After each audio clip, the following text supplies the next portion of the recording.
Dear students, हम पढ़ रहे हैं क्लास 7 का और पास्ट सेकंड का चैप्टर द मुग़ल एम्पायर। तो ये चैप्टर भी हमने पढ़ लिया और हमने इसमें 5 क्वेश्चन भी कर लिए हैं। कल हमने किया था रोल ऑफ ज़मींदार इन मुग़ल एडमिनिस्ट्रेशन। तो आज हम क्वेश्चन नंबर 6 देखते हैं। How were the debates with religious scholars important in the for में अकबर्स आइडिया ऑन गवर्नेंस। यानी कि रिलीजियस स्कॉलर्स के साथ जो उनका डिबेट्स होता था अकबर का, वो किस तरह इम्पोर्टेंट था, वो आइडिया जो है वो किस तरह इम्पोर्टेंट थे। तो इसमें अगर हम देखेंगे तो इसका आंसर जो है वो यहाँ से आपको मिलेगा पेज नंबर 54 से, कि Akbar's interaction with people of different faiths made him realize that religious scholars who emphasize the ritual and dogma were often bigots.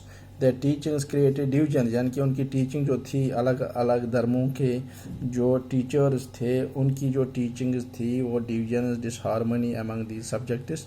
So this eventually led Akbar to the idea of सुलह कुल और universal peace. तो उसने idea दे दिया उसको सुलह कुल या universal peace का।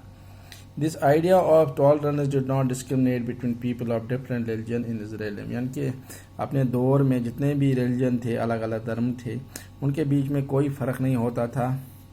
Instead it focused on a system of ethics, honesty, justice and peace. तो ये क्या था, ऑनेस्टी पर डिपेंड था, जस्टिस पर और पीस पर। तो ये था हमारा क्वेश्चन जो है 6 क्वेश्चन का आंसर है, ये 6 क्वेश्चन का आंसर है।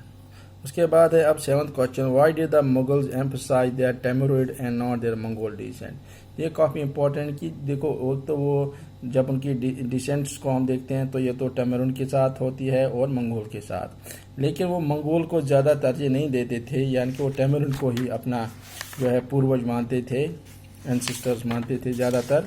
उसकी वजह ये थी कि जो मंगोल्स थे वो ज़्यादा उन्होंने मैसेकर्स किए हैं बहुत सारे। तो इसलिए इसका आंसर आपको यहाँ से मिलेगा। The Mughals were descendants of 2 great lineages of rulers from their mother's side. They were descendants of Genghis Khan, माँ की तरफ से चंगेज़ खान के वंशज। The Mughal ruler who ruled over parts of China and Central Asia. From their father side they were the successors of Timur, यानी कि बाप की तरफ से वो तैमूर के वंशज थे। The rulers of Iran, Iraq and modern day Turkey. However, the Mughals did not like to be called Mughal or Mongol.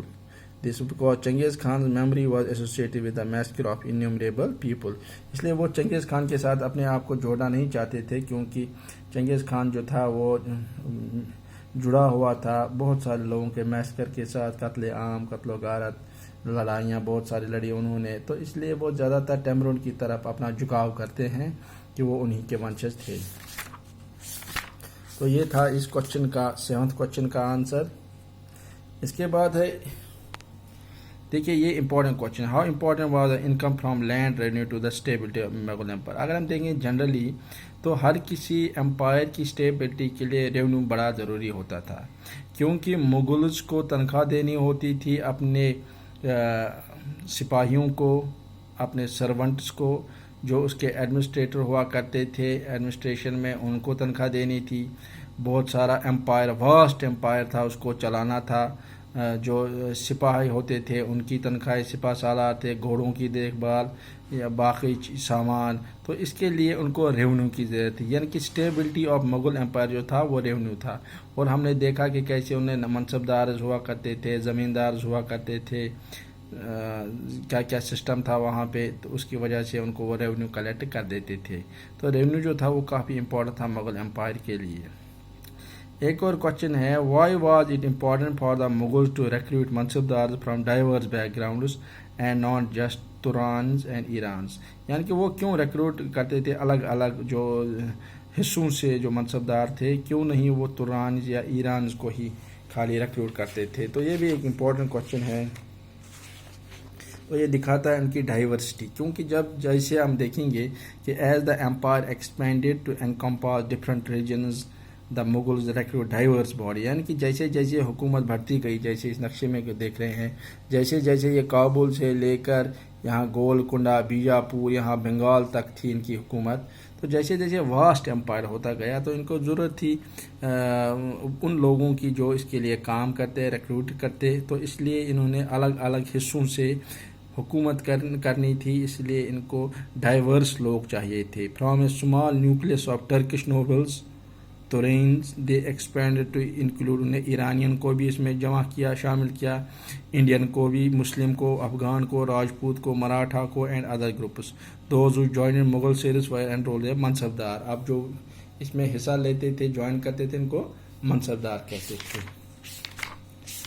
तो ये थे हमारे इसमें टेक्सुअल क्वेश्चन जो है, 9 तक हमारे टेक्सुअल क्वेश्चन इसमें ख़त्म हो गए हैं। इसमें आगे और कुछ क्वेश्चन खास नहीं आए, तो इससे हमारा चैप्टर जो है द मुग़ल एम्पायर वो ख़त्म होता है। हम अब नया चैप्टर शुरू करेंगे अपनी नेक्स्ट वाली क्लास में।